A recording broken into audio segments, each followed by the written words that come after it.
പാണ്ഡുലേന കേവ്സിലേക്കുള്ള ഒരു യാത്ര. പാണ്ഡുലേന അഥവാ പാണ്ഡവലേനി എന്നറിയപ്പെടുന്ന ഈ ഗുഹാ സമൂഹം മഹാരാഷ്ട്രയിലെ നാസിക്കിൽ നിന്ന് 8 കിലോമീറ്റർ തെക്ക് ഭാഗത്തുള്ള ഒരു ത്രിരശ്മി ഹിൽ ടോപ്പിലാണ്. ഇത് പാറകൾ പൊട്ടിച്ച് ഉണ്ടാക്കിയിരിക്കുന്ന മനുഷ്യനിർമ്മിതമായ ഒരു കേവ്സാണ്. വളരെ മനോഹരമായ ഒരു കേവ്സാണ് ഇത്. ഇവിടെ എത്തുന്നതിനായിട്ട് 200 സ്റ്റെപ്പുകൾ, പടവുകൾ ചവിട്ടി മുകളിലെത്തണം. ഏകദേശം ഒരു 25 മിനിറ്റ് സമയമെടുക്കും. വളരെയധികം ആസ്വാദകരമായ ഒരു മുകളിലെത്തി കഴിയുമ്പോൾ നമുക്ക് കാണാം അവിടെയുള്ള ഓരോ ഗുഹകളിലും ഉണ്ടാക്കിയിരിക്കുന്ന ഓരോ മെഡിറ്റേഷൻ ഹാളും അങ്ങനെയുള്ള പല സ്കൾപ്ചേഴ്സും കൊത്തുപണി ശ്രീബുദ്ധൻ്റെ തുടങ്ങി പല സ്കൾപ്ചേഴ്സും അവിടെ നിർമ്മിച്ചിട്ടുണ്ട്. ഇതെല്ലാം ബുദ്ധിസ്റ്റുകൾക്ക് വേണ്ടി ഉണ്ടാക്കിയിരിക്കുന്നതാണ്. അന്നത്തെ മഹാരാജാക്കന്മാരുടെ നേതൃത്വത്തിൽ ബുദ്ധിസ്റ്റുകൾ കൊണ്ട് നിർമ്മിച്ച ഗുഹകളാണ്. വളരെ മനോഹരമാണ്. അവിടെയുള്ള നമ്മൾ മെഡിറ്റേഷൻ ഹാളിലൊക്കെ പോയിരുന്ന് ഇരിക്കുമ്പോൾ നമുക്കറിയാൻ പറ്റും എത്ര മനോഹരമായിരിക്കുന്നു, എത്ര നല്ല ഒരു അനുഭവമായിരുന്നു.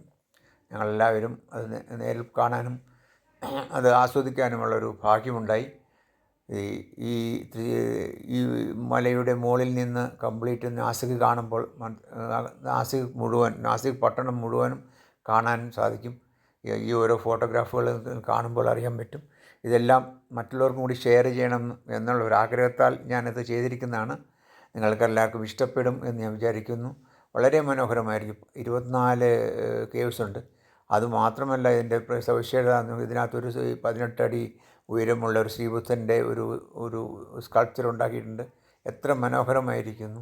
അതുകൂടാതെ അവിടെ കുടിക്കുവാൻ ഉള്ള വെള്ളത്തിനുള്ള പാറ പൊട്ടിച്ച് അവിടെ എങ്ങനെ തടാകങ്ങൾ പോലെ ഉണ്ടാക്കിയിട്ടുണ്ട്.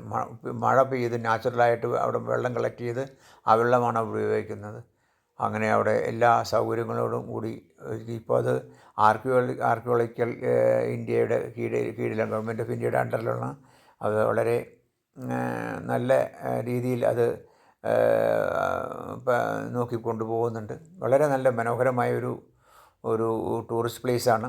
എല്ലാവരും കാണേണ്ടതാണ്. എന്തായാലും ഞങ്ങൾക്ക് എല്ലാവർക്കും വളരെയധികം ഇഷ്ടപ്പെട്ടു. നിങ്ങൾക്ക് എല്ലാവർക്കും ഇഷ്ടപ്പെടുമെന്ന് എനിക്ക് തോന്നുന്നു. എത്ര മനോഹരമായ ഒരു ഇതാണ് ഇത്. എത്ര 1-ാം നൂറ്റാണ്ടിനും 3-ാം നൂറ്റാണ്ടിനും ഇടയ്ക്ക് ഉണ്ടായത് എന്ന് പറയപ്പെടുന്നു. അപ്പോൾ തന്നെ